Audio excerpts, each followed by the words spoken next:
Bonjour et bienvenue dans cette vidéo.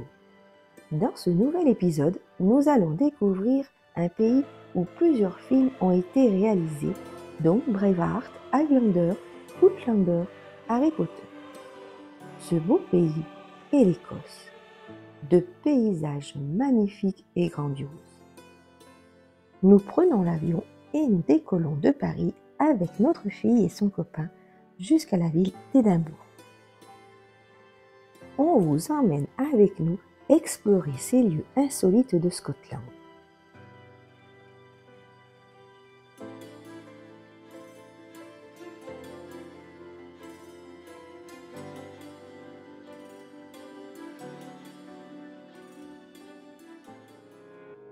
Nous voici arrivés à l'aéroport d'Édimbourg.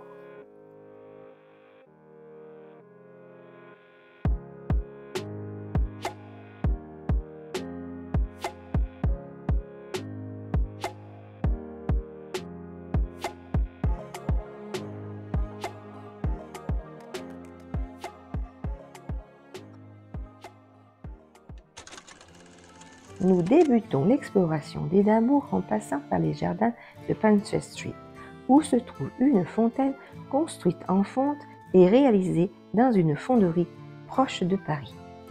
Nous voici au Scott Monument Memorial Gothic, un spectaculaire monument gothique victorien dédié à l'auteur écossais Sir Walter Scott.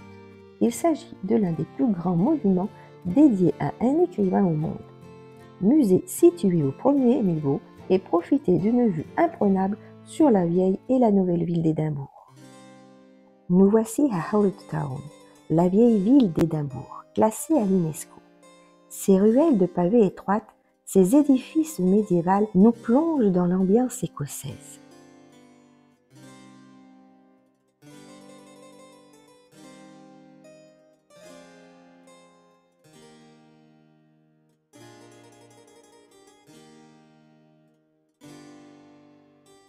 Cockburn Street est une rue qui contient une série de jolies petites boutiques spécialisées. C'est une rue victorienne et sinueuse. Nous voici arrivés à la cathédrale Saint-Gilles, qui est située sur le Royal Mile à Old Town. Cet édifice religieux ne possède en réalité que le titre d'église, ne présentant pas d'évêque. Une fois à l'intérieur, vous allez pouvoir admirer la beauté des lieux. Market Cross, croix du marché, se dresse sur la place du Parlement à côté de la cathédrale Saint-Gilles. Elle est surmontée d'une licorne, l'animal mythologique par excellence de l'Écosse.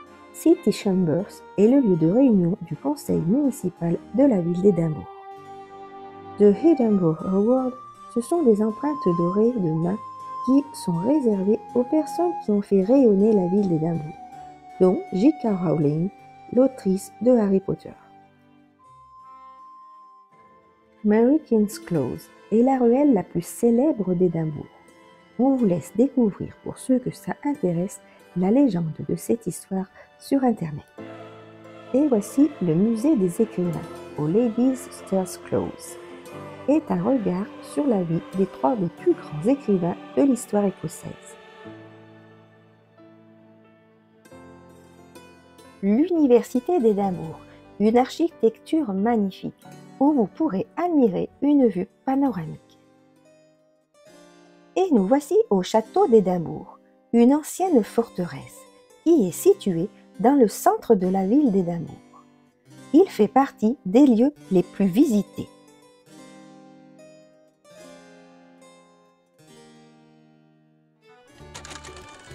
Et nous voici à Victoria Street, avec sa jolie rue courbée.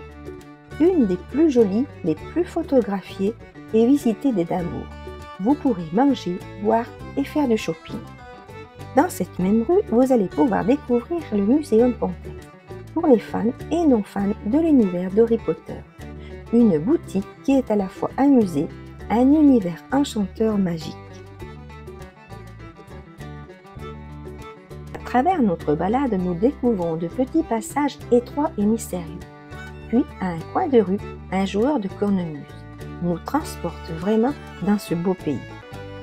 Le marché de Tronqueur est un marché moderne réunissant des artistes et des designers de toute l'Écosse. Nous partons sur les traces d'Outlander. On passe par Canongate House. C'est un bâtiment où il y aurait eu de nombreuses fonctions. Palais de justice, prison municipale et lieu de réunion du conseil municipal. Maintenant, il est ouvert en tant que musée, racontant l'histoire du peuple. Nous voici à l'entrée de l'imprimerie où Claire et Ginny se retrouvent après 20 ans de séparation dans la série Outlander. Pas très loin, nous découvrons une cour fermée, située à côté de Canongate, qui aurait été une enseigne d'une auberge du XVIIIe siècle affichant le cheval blanc de Hanovre. La maison du gouverneur, située au sud de Calton Hill, c'était un bâtiment qui aurait été la plus grande prison d'Écosse. Nous décidons de nous arrêter pour nous désaltérer dans un pub près de Royal Mile. Grand choix de bière et de whisky.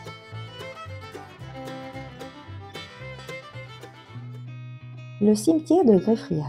Vous découvrirez un chien, Greffriard Bobby, qui a veillé près de son maître pendant 14 ans sur sa tombe. Le chien a obtenu sa propre tombe à l'entrée du cimetière. Toucher le nez de ce petit chien, paraît-il, porterait chance. Pour les fans d'Harry Potter, c'est ici que se trouve la tombe du vrai Thomas Riddle, alias Voldemort. Vous trouverez aussi une belle petite église. La colline d'Arthur Seat se trouve dans le parc d'Holyrood, la campagne en plein centre-ville. C'était un ancien volcan. Depuis son sommet, vous pourrez admirer l'un des meilleurs panoramas, à 360 degrés, ainsi que ses alentours.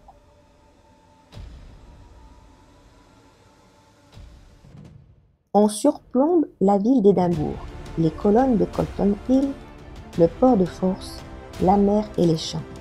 On aperçoit même les Highlands. Cette colline est importante dans la légende liée au règne du roi Arthur, traduit littéralement par le siège d'Arthur. Voici les ruines de Saint-Antoine. Avant le XVe siècle, Holyrood Park appartenait aux abbayes des Holyrood et de Kelso. La chapelle Saint-Antoine se dresse dans la partie qui appartenait probablement à l'abbaye des Kelso.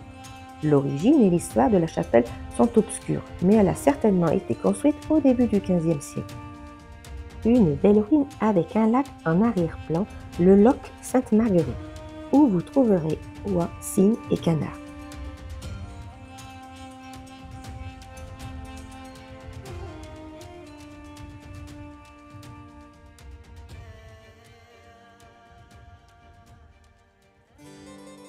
Le palais de Holyrood House. La reine d'Angleterre, Élisabeth II, séjournait traditionnellement tous ses étés.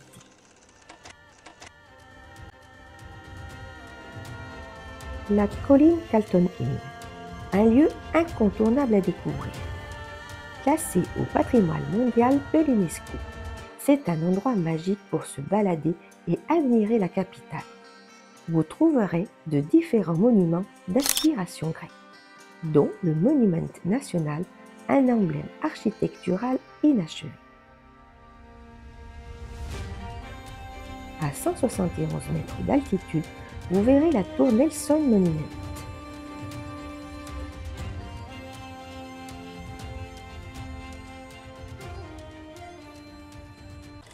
Voici le Balmoral Hotel. Palace de 5 étoiles est une icône à Édimbourg. La statue du duc de Wellington à l'extérieur de Register House. Dean Village, un ancien village de meuniers qui se trouve à quelques minutes du centre-ville d'Édimbourg. Un paradis de nature qui nous transporte dans un lieu d'un autre temps pour nous emmener dans la campagne écossaise. Le nom du village vient du mot Dane, signifiant vallée profonde et ici.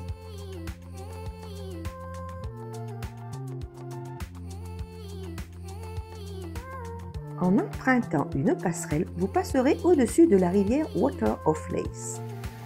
On peut se balader le long du cours d'eau.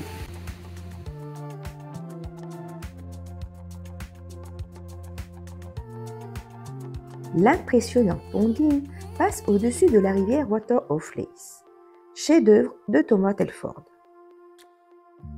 La figurine à l'intérieur du puits Saint-Bernard à Stockbridge est une représentation de la déesse grecque de la santé Igi.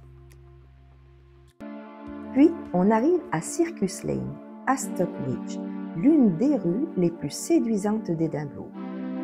À découvrir.